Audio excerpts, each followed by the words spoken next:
L'émission La pêche dans la peau vous est présentée grâce à Germain Chevrolet Saint-Raymond, le casse-croûte du Vieux Moulin, Identité Québec, saucepiquante.ca, les magasins La Tulipe, Target Baits L'Heure et Impression P.A. Morin.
Aujourd'hui, direction la Côte-Nord, en passant bien sûr par la belle région de Charlevoix.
Germain Chevrolet Saint-Raymond, fier partenaire de l'émission La pêche dans la peau avec Samuel Gendron.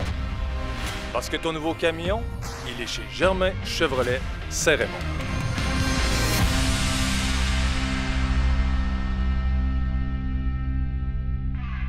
Là, j'arrive au quai de Bécomo en fin de journée. C'est quand même pas mal de route par rapport à chez nous. J'adore ça, venir ici. Puis là, il fait beau, il y a du monde. Je suis tellement content parce que c'est ça, la vraie pêche, la vraie vie de Bécomo que j'ai le goût de partager, de montrer. C'est là qu'on le voit. Le poisson il est au rendez-vous. Le maquereau est là, il y en a pas mal.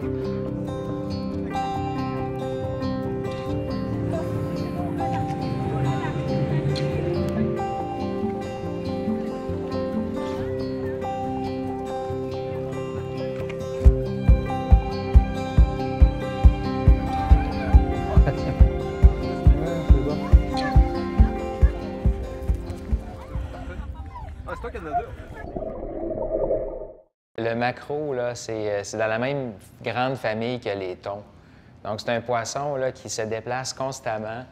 C'est l'une des espèces de poissons au Canada qui a les plus grandes migrations. Tous les maquereaux passent l'hiver sur le banc George, au large des eaux côtières américaines. Et puis, au printemps, ils se déplacent. C'est une migration totale qui fait plusieurs milliers de kilomètres. Ils vont se déplacer vers le sud du golfe du Saint-Laurent pour pondre. Et puis, suite à la ponte, ils se dispersent partout dans le golfe. C'est un poisson qui n'a pas de vessie natatoire. Par ce fait-là, il doit nager constamment pour maintenir son équilibre dans l'eau. Parce qu'il n'a pas cet organe-là qui permet à d'autres espèces de pouvoir se maintenir à une profondeur donnée, puis avec un équilibre, un bon équilibre, sans bouger dans l'eau. Donc, le maquereau n'a pas ce luxe-là. Il doit nager. Il n'a pas le choix d'être une petite torpille. C'est un poisson qui se tient en banc, donc c'est pratique pour une espèce qui est petite comme ça, parce que pour la reproduction. Donc, on a des bancs reproducteurs. Ensuite, on a aussi un comportement en banc même après la reproduction, parce que c'est aussi une façon de déjouer certains prédateurs. Le fait d'être en banc, d'être en groupe serré, aux yeux de certains prédateurs, on peut avoir l'air d'un gros animal. On peut aussi tenter de l'étourdir en changeant rapidement d'orientation, la direction du banc. Le maquereau, c'est une espèce qui vit vraiment toute sa vie dans la couche supérieure là, de l'océan, près de la surface. C'est vraiment un planctivore. Il s'alimente de plancton, lui, toute sa vie. Le plus gros qu'il va manger, ça va être des très jeunes poissons, des larves d'autres poissons, incluant ses propres larves aussi. Là. Le maquereau est assez cannibale, lui aussi. La reproduction du maquereau, ça se déroule au mois de juin, période très courte, dans le sud du golfe du Saint-Laurent. Et puis, aussitôt que la ponte est faite, le maquereau migre vers d'autres zones. Puis ça, on pense que c'est une façon d'éviter justement le cannibalisme. Donc, les larves de maquereau croissent extrêmement rapidement. On vient au monde, là, lorsqu'on est un maquereau, au mois de juin. Puis quand on arrive à l'automne, juste avant l'hiver, bien, il faut déjà avoir une taille importante pour pouvoir faire la migration vers le banc Georges. Donc, c'est une croissance très rapide. C'est en moyenne 1 mm par jour qui est gagné en taille par un jeune maquereau de sa naissance jusqu'à la fin du premier été. Et puis, une des stratégies pour pouvoir gagner en taille très rapidement, c'est qu'il faut être une sorte de Pac-Man. Il faut pouvoir manger rapidement des proies de forte taille. Et puis, rapidement, là, autour de la taille de 7 à 8 mm, le maquereau peut devenir cannibale et s'alimenter de ses petits frères, ses petites sœurs qui font 4 à 5 mm. Là. Moi, j'ai déjà trouvé là, une larve de 5 mm dans l'estomac d'une autre de 7 mm. Pas facile, la vie de maquereau. C'est ça. Mais c'est ça. On pense que c'est une façon de favoriser la croissance d'au moins une partie de la population pour s'assurer qu'ils atteignent une taille minimum là, avant l'arrivée de l'hiver.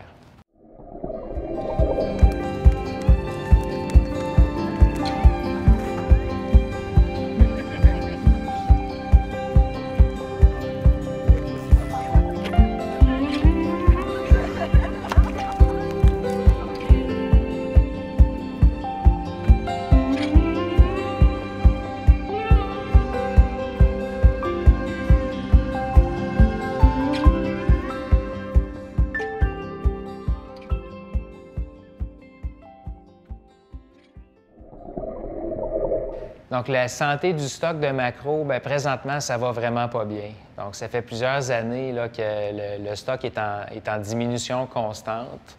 Donc là, il y a plusieurs mesures de gestion récentes qui ont été prises par rapport au maquereau. Au mois de mai, j'ai vu ça, c'est drastique. Là. C'est ça. Donc, incluant la pêche récréative qui n'avait jamais été régulée autrefois. On pouvait pêcher autant de maquereau qu'on voulait. Bien là, maintenant, il y a une limite, autant dans le nombre de poissons qu'on peut pêcher dans une journée, puis autant dans la taille aussi des poissons. Donc, il faut remettre à l'eau les petits poissons pour leur permettre d'atteindre l'âge adulte, la maturité sexuelle, puis leur donner une chance de se reproduire. Le quota commercial s'est réduit beaucoup. C'est plus que, on a réduit de plus que de moitié. C'était un quota jusqu'à il y a à peu près 10 ans qui était de 75 000 tonnes par année. Maintenant, on parle d'un quota qui tourne autour de... C'est moins de 10 000 tonnes là, présentement. C'est un poisson qui est quand même assez prisé là, sur le marché. Les gens aiment manger du maquereau. Mais il y a une partie du maquereau aussi qui est utilisée comme appât dans les pêches où on a besoin d'appât. On pense à la pêche au homard, la pêche au crabe ou la pêche au flétan, par exemple, où on a besoin d'appâter les hameçons. Donc, le maquereau et le hareng sont utilisés comme ça également.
Le lendemain, départ pour cette île.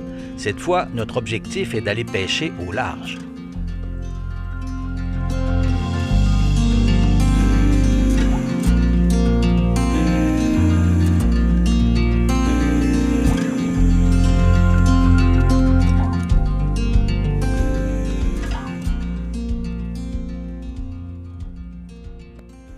Ce matin, je suis à cette île. Très tôt le matin, le beau soleil, il y a beaucoup déjà de pêcheurs d'arrivée, des bateaux qui sont partis. J'attends mon ami Mathieu, puis nous autres aussi, on s'en va à la mer. On va aller cibler la morue. Ça regarde très bien, pas de vent, beau soleil comme je disais. Ça promet quand même ce matin, puis Mathieu il est venu prospecter des derniers jours, puis ça va bien aux endroits qu'il va habituellement. Ça va être très le fun de voir ce qui nous attend, si le poisson va être au rendez-vous.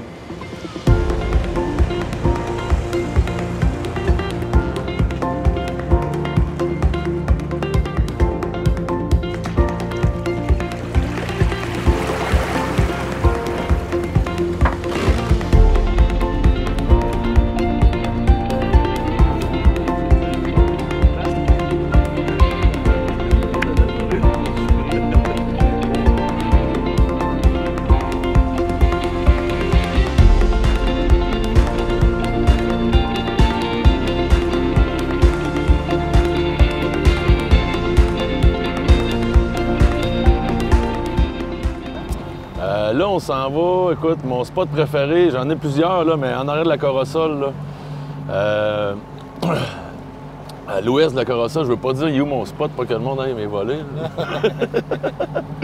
Mais je te dirais que depuis l'année passée, c'est pas mal mon spot préféré. Okay. J'en avais d'autres, là. Écoute, on voit ici, ça, c'est la Corossole. Là, les îles là-bas, c'est la Grande Basque.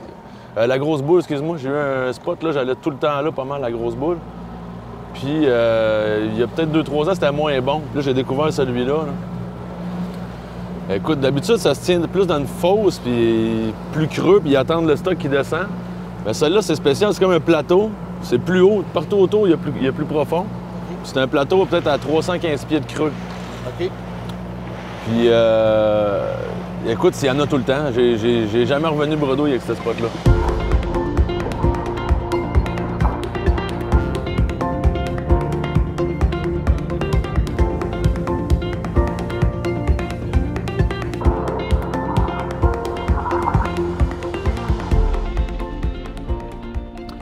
Ici, c'est vraiment mon spot préféré. Ça fait vraiment un plateau qui est quand même assez grand. Là, fait qu'on on a le temps de dériver avant d'être obligé de se ramener. Puis à 315 pieds, c'est assez creux. Là. C'est du sport, par contre. Là. Quand on en pogne une belle, c'est un bon entraînement, c'est bras. Oui, c'est ça, c'est bon.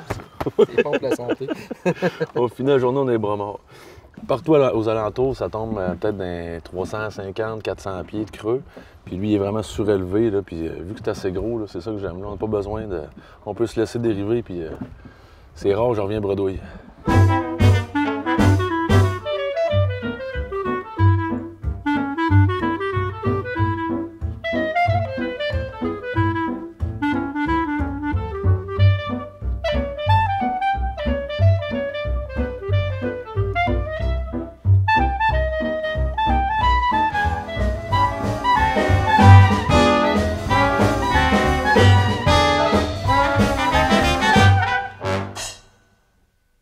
J'utilise pas mal tout le temps. Ça fait une couple d'années que j'ai celle-là, la Cod King. Là.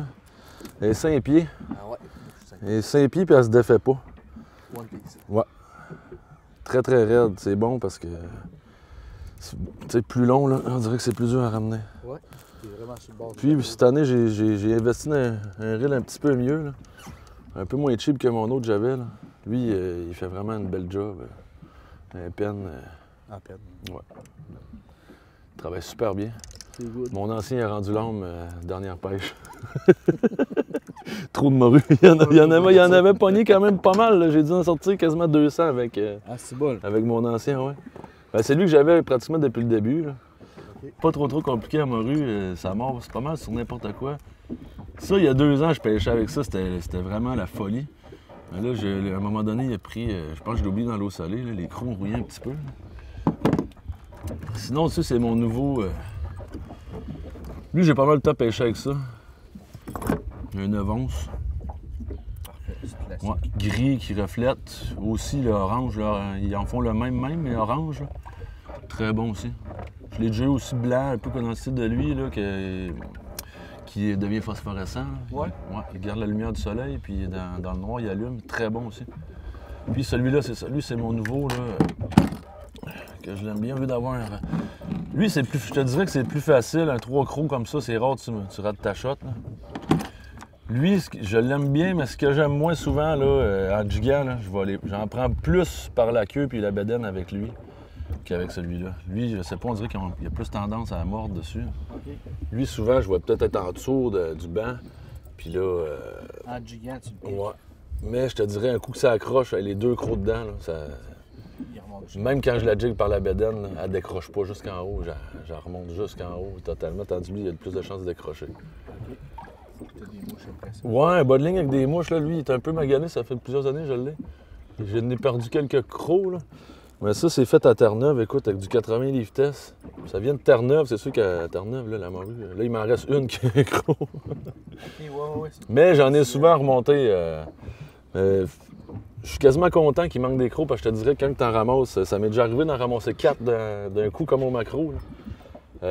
J'étais plus capable. Là. Je pensais que j'avais pogné un requin. Écoute, c'est dur, ses bras, ça n'a pas de bon sens. Ouais, fait que je pense que je vais te laisser aller avec celui-là, moi. Parfait. Je vais te laisser essayer ça. Tu vas avoir plus de chance avec un 2e croc. Oui.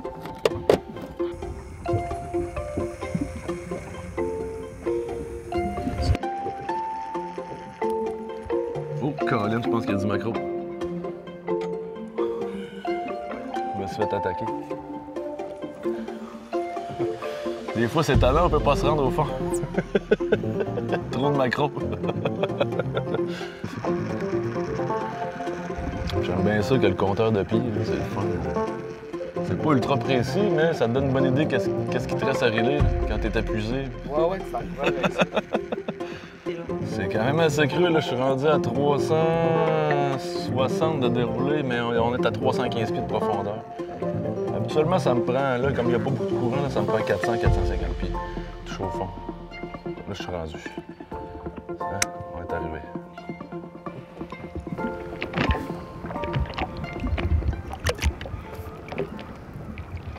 Je m'organise pour que quasiment à tous les coups, je le sente en descendant. Parfait. Puis là, c'est ça. Moi, c'est ça mon secret. Ça fait un remous dans le sable, là, puis ils viennent voir. C'est rare que... Ça les attire. Ouais, c'est ça. Ça fait comme aussi des vibrations dans le fond de l'eau, là, ça les attire.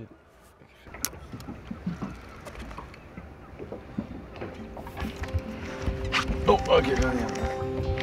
Fiche? Ouais. Tiens, la première.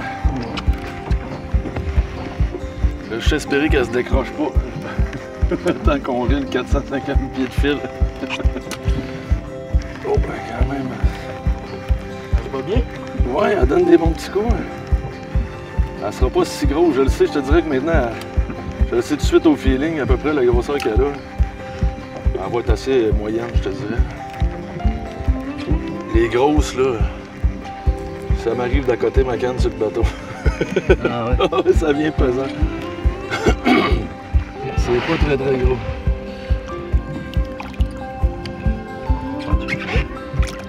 Non, je joue tout le temps à la main. Ouais, elle est pas grosse, hein? Elle va retourner à l'eau. C'est un beau spécimen quand même. J'essaie de pas trop les maganer quand j'ai décroche.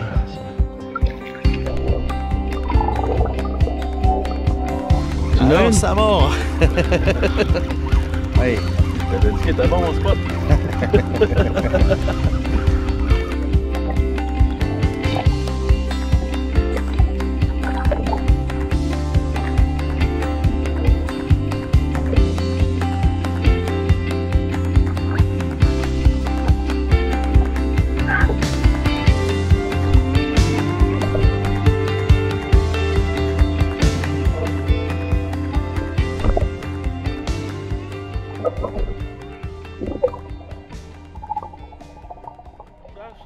Moi, c'est ça. Moi, personnellement, en bas d'environ 18 pouces, je les remets à l'eau automatique.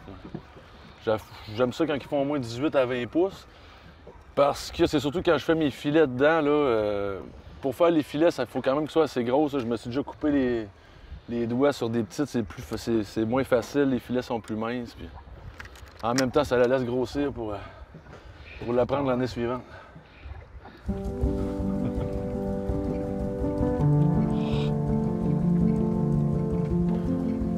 Dans ta famille, y a-tu des pêcheurs comme ça qui ont pêché à morue autrefois?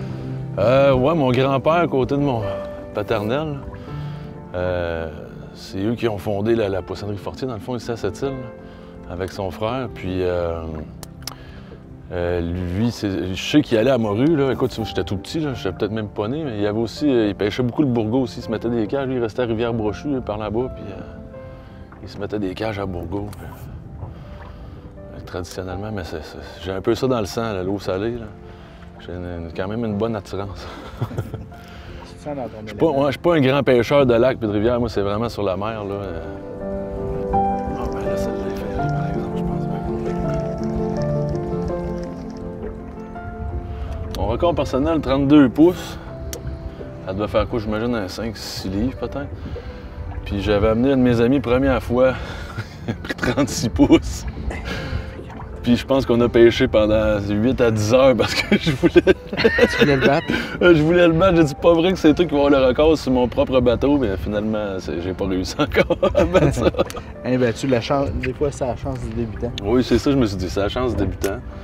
Mais écoute, elle était pliée dans la banane dans la glacière, ça n'était tout qu'une bête. C'est la plus grosse que j'ai vu à date. Ouais, puis j'ai aussi des amis qui ont pêché un côté de l'autre, les deux bateaux. Puis à un moment donné, j'ai senti ça. La canne a tapé sa balloune. La canne m'a vraiment tapé sa... Là, ça a décroché. Puis mes amis étaient pas loin. Puis je suis pas mal certain qu'il a pogné la même, là, mais 42 pouces. Celle-là, c'est la plus grosse que j'ai vue à date à cette île. 42 pouces, je sais pas s'il y a du monde qui en a pris des plus grosses que ça. Là. Au cœur d'un territoire sauvage et vierge, venez vivre un moment magique à la Seigneurie du Triton, une des plus prestigieuses pourvoiries d'Amérique du Nord.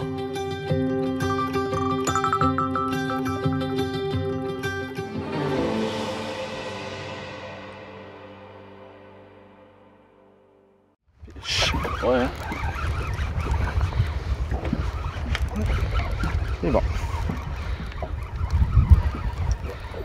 Ça va, chaud. Des fois, en s'approchant, elle commence à être plus fâchée aussi. Des fois, elle commence à tirer plus, ça dépend.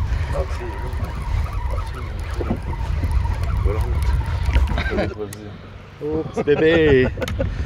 Un beau petit bébé. On va se dépêcher. La remettre à l'eau. Mettre ça à l'eau. Ouais. OK.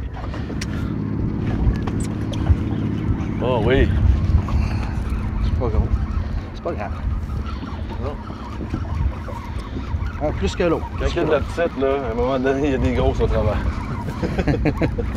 Elle est plus grosse que l'autre, mais tu sais, c'est pas un monstre. Elle a le bout de la canne très souple. Ouais.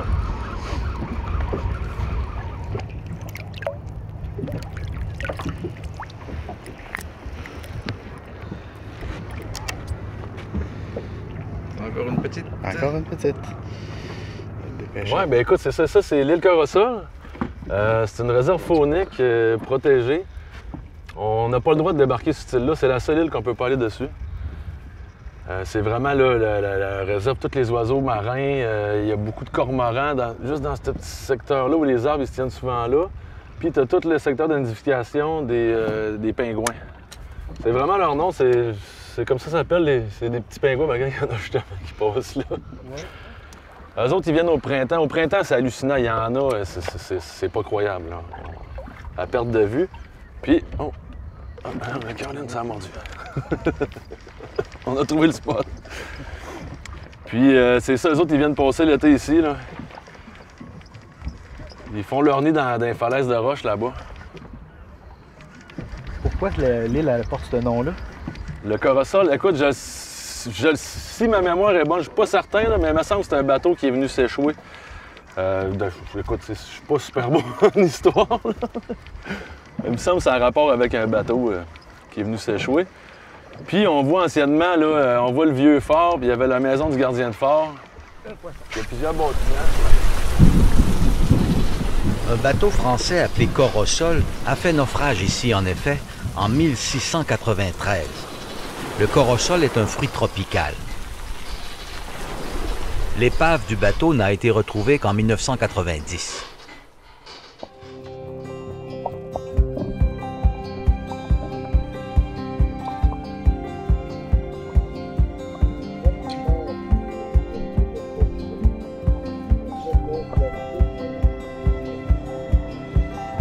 Ça, normalement, là, ça veut dire qu'on n'est pas assez creux, mais en même temps, il y a 250 pieds. On en pêche de temps en temps au travers, comme la plie aussi.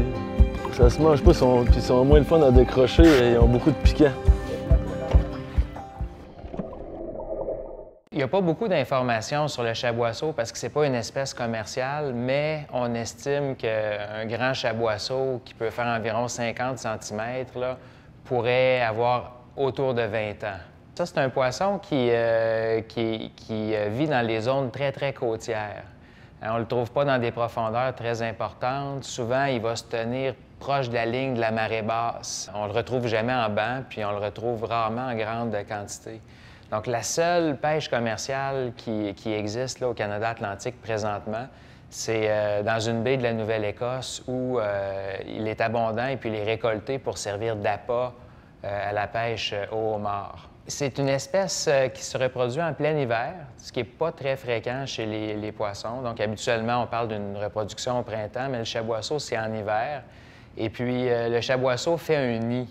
Donc, ça, c'est pas très fréquent non plus. Donc, le chaboisseau va pondre une grappe d'œufs carrément dans un nid. Et puis, un fait marquant, c'est que le mâle défend le nid tout au long de l'incubation des œufs. Il s'assure que les œufs sont bien oxygénés. Il accorde un soin tout particulier à son nid. Donc, le mâle doit rester quand même, c'est plusieurs mois, là, 2 à 3 mois, pour garder le nid jusqu'à ce que les larves éclosent vers la fin de l'hiver, début du printemps. Contrairement à beaucoup d'espèces de poissons marins, on pourrait dire que le chaboisseau, c'est un bon père de famille. Je pense que c'est la première fois que j'en prends une dans mes mains. Ils sont pas très beaux. Hein? Je trouve ça beau. Ils ont une belle grande bouche. Ouais, avec leur grande nageoire. C'est ça.